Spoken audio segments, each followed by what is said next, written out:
everybody. Today we are with great bass player Alex Mayers. Alex, can you tell us about your first musical experience? Yeah, so coming up, I come from a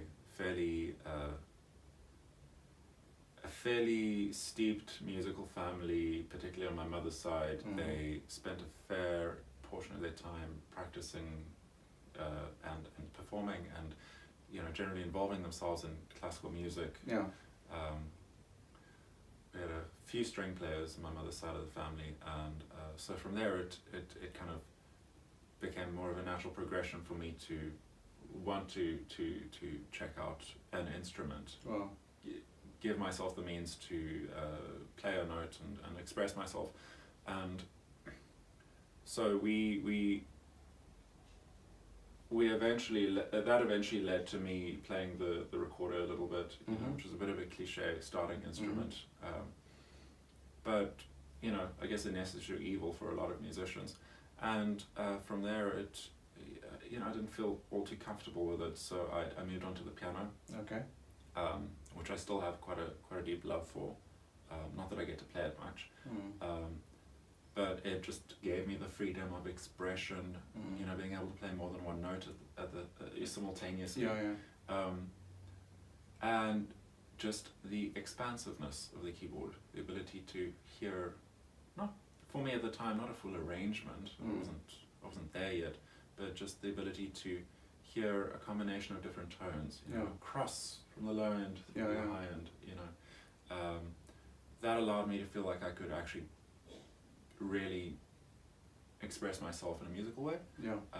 And that may sound a bit far-fetched because I was about 10 or 11 at the time. Okay. But it was something that I looked for, even though I may not have known what I was looking for, I was very much looking to have a musical experience that was expressive. So I don't count the recorder as an instrument that I really enjoyed or had any musical fun with. So I definitely have to say my first musical experience was on the piano. Yes. Let me bring this in. So I suppose there's more to do on the piano than on the recorder? Quite a bit more to do on the piano than the recorder. It's quite a what's the word? Quite an under. I've lost it. I don't know what it is. It's not underwhelming. It's the opposite. There's so much more than it can do than people give it credit for. More depth. More depth, more expressiveness, more joy in it. I found, especially since I wasn't really keen on learning the drums, but it's nice to have something percussive. Yeah. Especially when you're young. Yeah. You wanna enjoy being able to not play a note, but hit a note. Yeah. And just like really get that enjoyment of really like hearing the kind of force feedback of playing a note and just hearing the whole, or feeling the whole piano vibrate under you. So that was something I really loved, and I guess from there the progression was just organic. Okay. So Alex, can you tell me why you chose the bass guitar? What stood out for you from the low end? Well, for me, spending any time watching a live performance, I hear the band, but I feel the low end. Okay, and for me that was very, very important because I really wanted to be able to make sure that I could have an emotional connection with the people who are listening to the music that I'm creating. That is not a given when one is playing a solo, when one is performing the accompaniment that goes with any particular genre. However, when you have this warm, round body of sound coming at you, there's something that it becomes something that people can't really ignore on a physical level. You can feel it as it hits your body, you can feel it in your heart, you can feel it in your lungs. There's a certain sense of resonance that comes with being around low frequencies.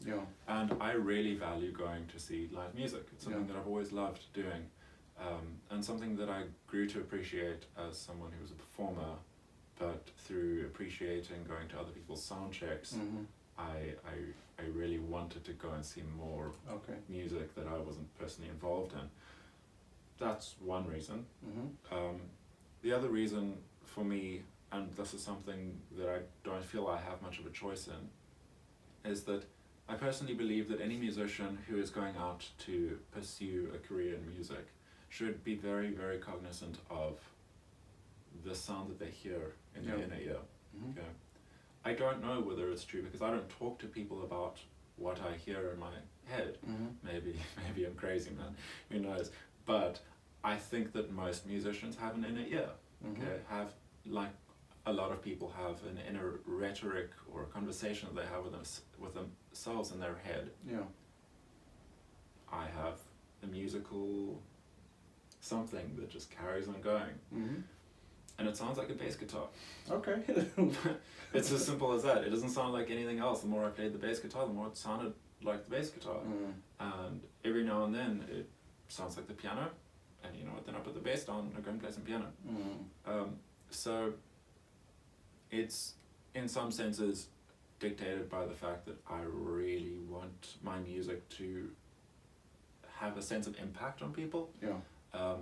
when I'm performing it. Okay? Okay. And I mean this, for me the live performance, this getting into a room with someone, having them physically in front of you and being able to play something for them. Yeah. It's a person-to-person contract that you don't find in many other places. Mm-hmm. It exists very uniquely and very especially in the arts. Mm. And so I felt like the bass was the best instrument to go about that with. Yeah. Alright. Interesting answer.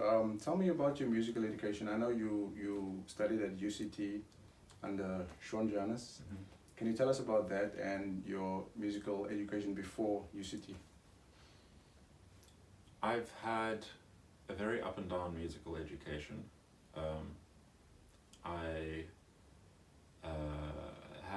I've had largely very positive experience with the teachers that I've been taught by as well, and thankfully it means that I walk away from their tutelage really looking up to them, which is nice. It's great for it, or it has been great for me, and you know, seeing them on the scene and Yeah. being able to, you know, just have a good rapport, being able to sit down and have a beer with them, Yeah, that sort of yeah. thing. So when I started the bass in Grahamstown at the tender age of 15 or 16, can't quite remember, I didn't hunt around for a teacher at first. I largely self-taught for the first year. I like gathering information and just seeing what I can do with it before I Yeah. go to someone else for any help. So I kind of figured out this theory thing.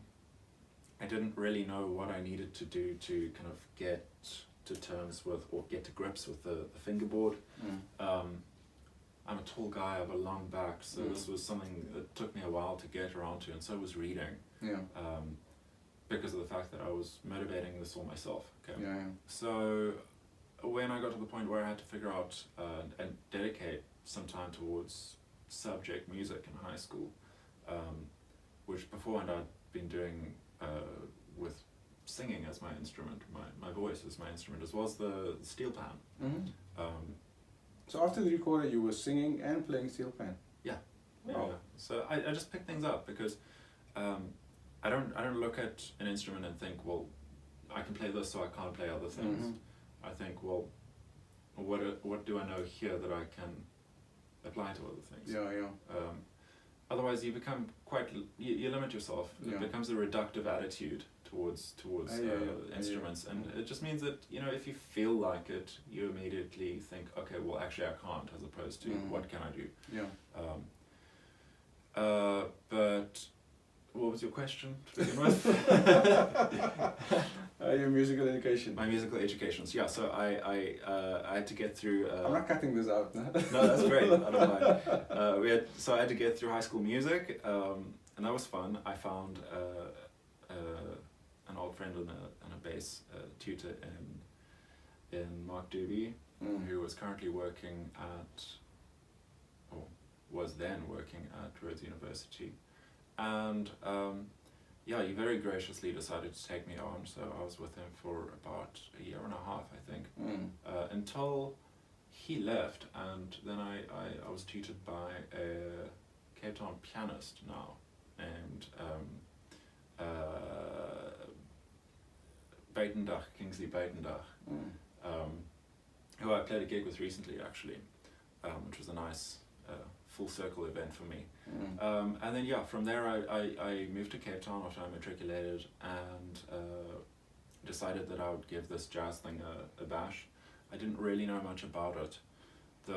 Mark Doobie had introduced me to a few standards, some very, he was into some very eclectic and weird music, so he threw a few weird tunes at me, you know, some by this not so well known artist named Charlie Parker. Charlie Parker, yeah. So I kind of tried to figure out what was going on here, and I decided that I liked it. I got hooked on a few Charlie Parker records. I was listening to a lot of heavy metal, a lot of death metal, a lot of like hard rock, and then all of this like very technically weird and experimental Spanish music as well. So this is all Mark Doobie? No, not all Mark Doobie. Part of it was Mark Doobie. Okay. But you were experimenting with the music, like... Yeah. Okay. Yeah, so I mean, I remember at the time I was listening to a lot of Afro-Cuban jazz, particularly Afro-Cuban jazz, not the traditional Afro-Cuban stuff. So kind of what, I guess what you'd call New York salsa now. Okay. So that sort of thing, which was a nice segue into jazz, because Charlie Parker checked out a lot of that stuff at one point, and so I ended up, I heard Night in Tunisia, and that was it. Like, I was sold. Which I didn't hear until, you know, midway through my first year in UCT, which, I mean, you know, if anyone at UCT heard me say that, it would be a slap on the wrist. But I'm fine with that, you know. So I got there and I tried to get up to speed, and I spent some time, actually I spent all 4 years under the tutelage of Sean Johannes, and then 2.5 to 3 years under the tutelage of Hein van der Geijn as well on the double bass, which was nice because they have two very different teaching styles, and they're very, very different musicians and very different people. It's, in my experience, it's very important to have some sort of not a social connection, but when you're a mentor of someone, you don't just deal with the task at hand, you deal with the person. And they were both very good at that. They both knew exactly how to be supportive in a way which wasn't too personal, how to be supportive in a way which was appropriate and almost like non-invasive, you know, whilst at the same time being good influences in where I needed to go to, you know, really proceed with my bass playing and really become a better musician. Which, I mean, being a good person and a good musician for me are hand in hand. I'm not trying to toot my own horn here, it's just something when I look at other people, that's what I see. You know, there's an uneasiness that I feel with musicians that I listen to whom I don't know I won't get along with on a social level. And so when I left UCT, that wasn't the end of my education. For me, it very much felt like the beginning of my education. I ran into Carlo Mombelli a few times on some of his shows, and that was tour de force. That was very hectic for me, because, you know, at that point I'd been very focused on achieving technical proficiency, you know, becoming good at the bass. You know, I hadn't focused on kind of keying into what it was that I wanted to play, what it was that I wanted to hear, not more than just making decisions based on it. You know, I hadn't really keyed into it much further than an intellectual level, which Carlo really challenged me on. You know, I booked a lesson with him, I think 3 or 4 weeks after meeting him. So he was in Cape Town? Yeah, he came down here to tour one of his albums. Okay. I can't remember which one, but you know, I got to that show. I watched the show. I closed my eyes at the beginning of the show and only opened them up at for the interval. Wow. You know, just because I wanted to hear every little detail, you know, just hearing the way that he would lead the band. You know, afterwards I heard about how he put his set lists together.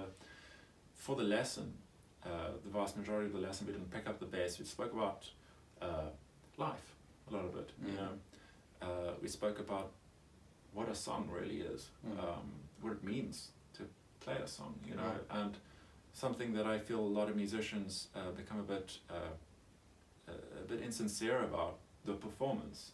You know, it can be an impactful experience for anyone, and so he really acknowledged that, and he impressed upon me the importance of really making sure you put the time in to get the performance, make the performance feel intentional and deliberate and sincere. Yeah. So basically touching all the different nuances of the song. Yeah, and how to make it more than just the sum of its parts. You know, it's easy to understand how a song fits together when you have various different parts of the rhythm section, and you have X and Y lead instruments, and you know, they play in this time signature on those chords, but really when it comes to what happens above and beyond that, you know, I understood bits and pieces of it, but I understood it here, I didn't understand it here.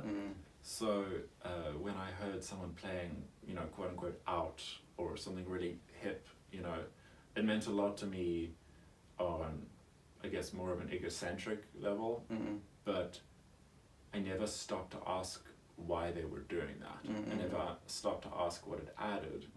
And when I met this man and checked out, and had he almost in a sense prompted a lot of these questions in me. And credit where credit's due, many of these questions were prompted previously by Sean Johannes and Hein van der Geijn, and performed as well by Mark Dewey on a lesser level, because I needed to play the bass with him, you know. So, but you know, for every student, it's very much a thing of you find the right person to elicit the right responses, you know. And it just happened that I made that switch when I kind of had my interactions with him on a like student teacher level. And yeah, I've been trying to come to terms with that since, because that was quite a shock to the system. Because he listened to me play and he was like, "Nah, man, I'm just playing notes," you know. And or at least I'm paraphrasing. Obviously, it was a few years ago, but when you can play a lot of notes and someone says, "But that doesn't really mean much to me," you know.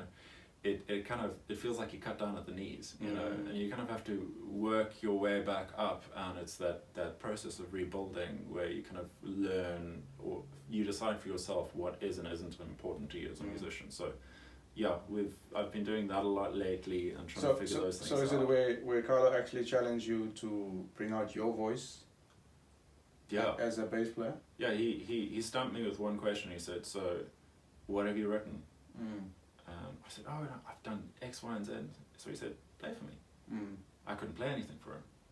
I said to him, "Pick a standard. I'll play a standard with you. That's fine. You know, there's a small chance that you're going to pick a standard I don't know." And he said to me, "Oh, well, you know, I don't really play standards anymore. You know, I've most of my music is original music. And I mean, I didn't know what to do with this. You know, so he asked me to play something for him, just anything. You know, and I was stumped. So yeah, that did it. Okay. Yeah. So life lesson learned, right? Yeah, totally. Alex, can you tell me about the albums that you worked on and the artists that you worked for? Yeah, I've had I think I've been recording since I was about 16, on and off, live and studio. The first recording I did was a studio album with a bunch of high school friends. We put together a band named the Escape Goats, and The Escape Goats. Met some guy who kind of led us to a studio that we ended up recording at, and we really didn't know what we were doing. You know, I kind of got my feet wet with playing around with a DAW whilst we were recording in that studio. The guys there were nice enough to just like teach me a few things, and it helped us get a little bit of a reduced fee as well, you know, because we didn't really have any cash to do anything with. So yeah, I put that thing together within a little EP when I was like 16, and when I got to about the age of 18, that's when things started taking over more and more. The Grahamstown National Arts Festival was a big thing whilst I was living there, so I really got ample opportunity every year to perform on not big stages, but stages. You know, in front of people, and not just an audience of my peers.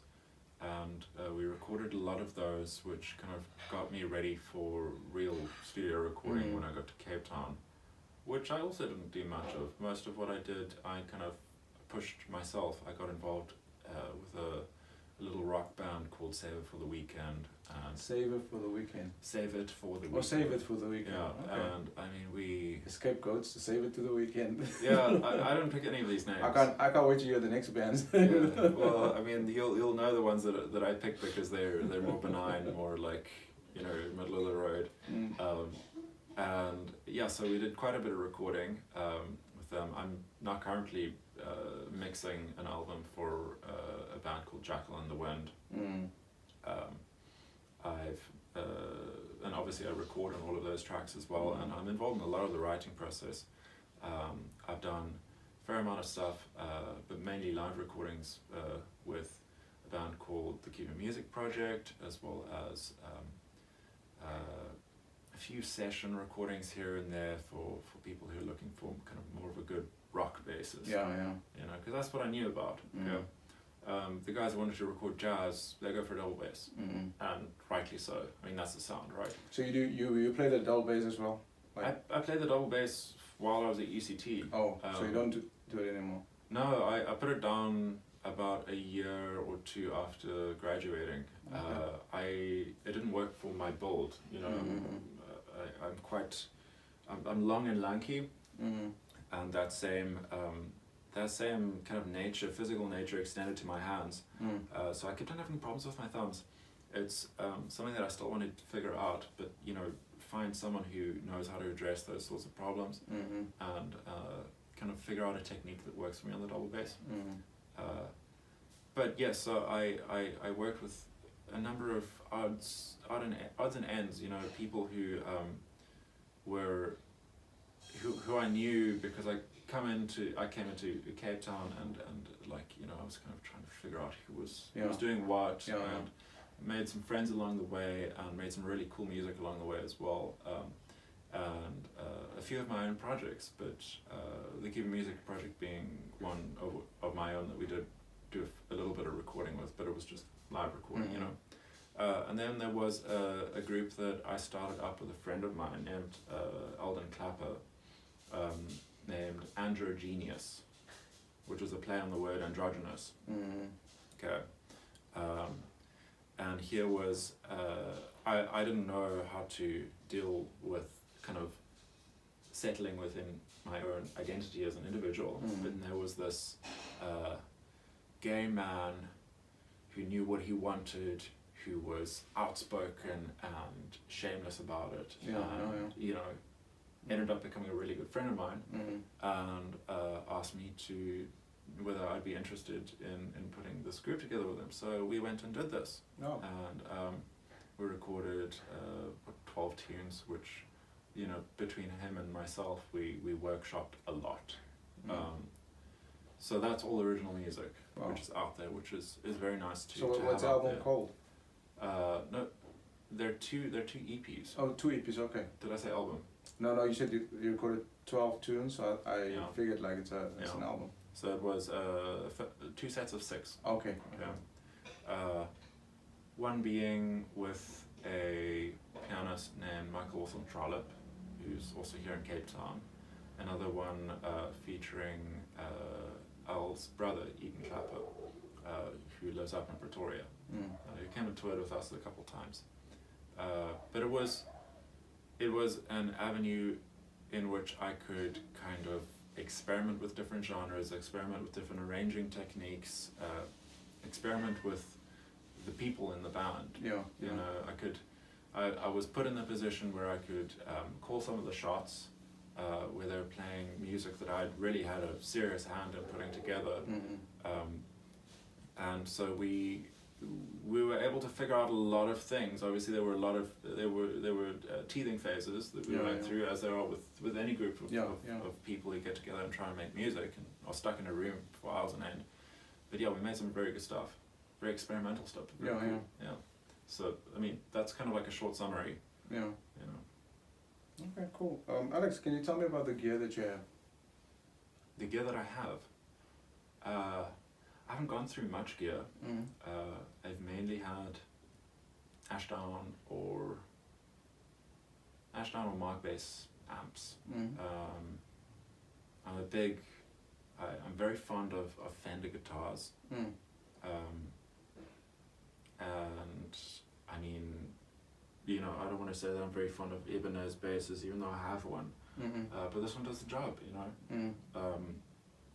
I do not invest myself in buying 400 rand cables or any of that sort of thing.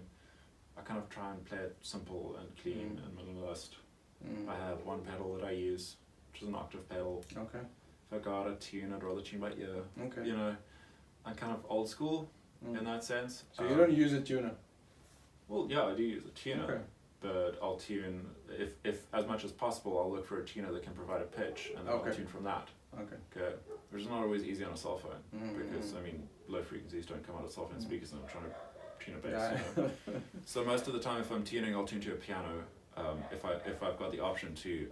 Otherwise, I mean, if I don't have the ability to do that sort of thing, an inline tuner works for me. You know. If I can't hear the sound of the bass before, say, I get on stage at a concert, you know, then inline tuner all the way. But yeah, I don't place a lot of emphasis on gear in my own personal playing, because I truly and honestly believe that most of the tone, most of the sound, most of the kind of fingerprint of the musician, especially on bass, comes from the way that you touch the string. I think it's important to know how your gear works. I think it's incredibly important to know how your gear works, because, you know, just going on from that point, you being able to hear the way that I pluck a string relies on everything being set up in the most ideal way for you to hear those nuances. So I'm very, very conscious of how close my strings are to the actual magnets in the pickups, because I don't want, obviously, I mean, you know. So how's this bass set up? I see that actually it looks high. It's relatively high. It's quite low for me, but I haven't been playing much lately, obviously with COVID. But yeah, the action's relatively high on this one. It actually sounds better with a low action, but like I said, I worry about the strings being too close to the magnets, just because of the fact that it restricts their motion, you know. And yeah, I like playing with a high action purely because of the fact that it stops me from playing all sorts of you know, notes that I would otherwise play. You know. But yeah, I'm trying to keep the bass in the bass territory. Per se, you know. Yeah. I heard you playing. You sound a lot like Rocco Prestia. Tell me you studied it. Yes. Okay. Definitely. Okay, cool. I spent a lot of time playing with a drummer named Jared West, and both him and I checked out the Tower of Power thing at the same time. He found a book on David Garibaldi drum lines and exactly how they, you know, he was checking out the linear drumming thing.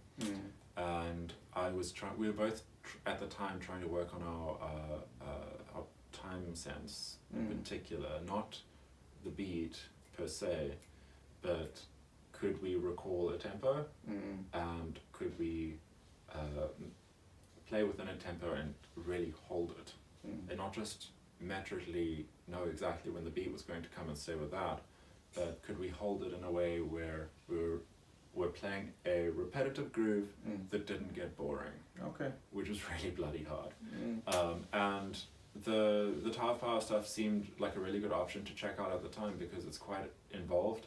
Mm. I mean, Rocco Prestia, he plays a 4-string bass, but he plays a lot of notes sometimes, you know. And I mean, it's not just, you know, what is hip on the same note the whole time, you know.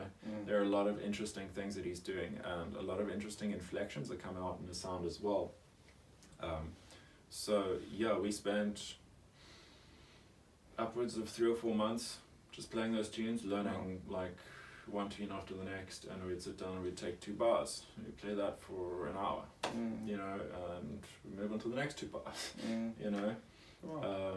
And it was really trying to get 16th notes to sit in the beat and for it to feel good and not get boring, which I think more bass players should do, because we have often a very repetitive thing to play, and you know, that's more of the psychology of music. How do I play the same 3 notes for 15 minutes and not have my audience switch their ears off, you know?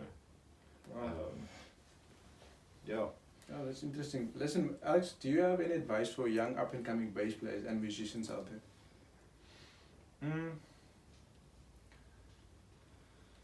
Oh. I mean, there's nothing like a good work ethic. Consistency is key. That's been my experience. I want to say don't overdo it, but that's only because I tend to overdo it with these sorts of things. I tend to over-practice.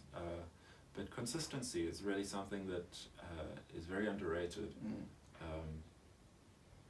You know, you can play for 15 minutes a day for a year and sound far better than someone who played for 15 hours a day for 3 weeks, you know.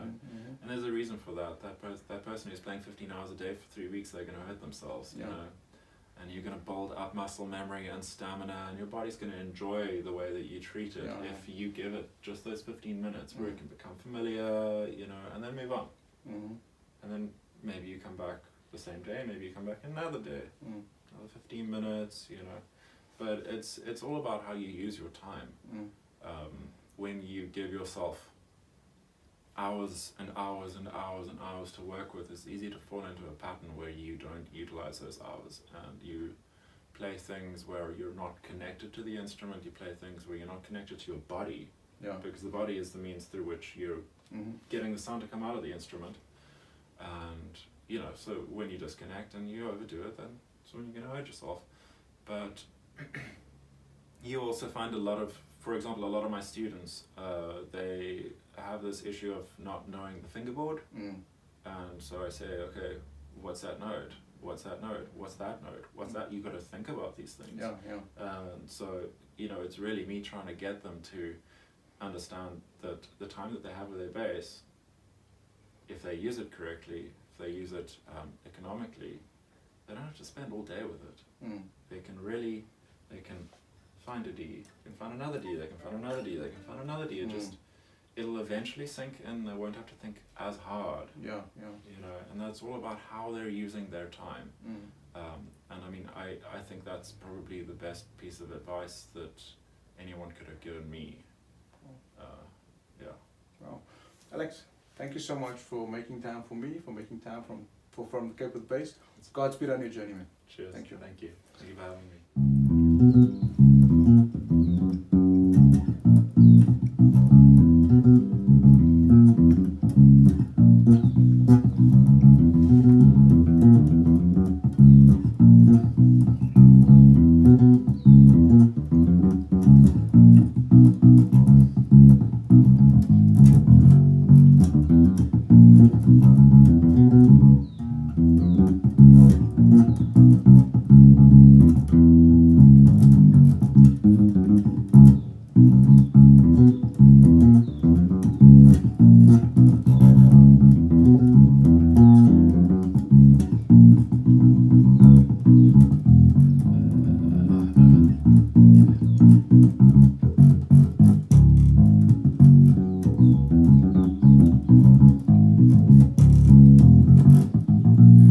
Thank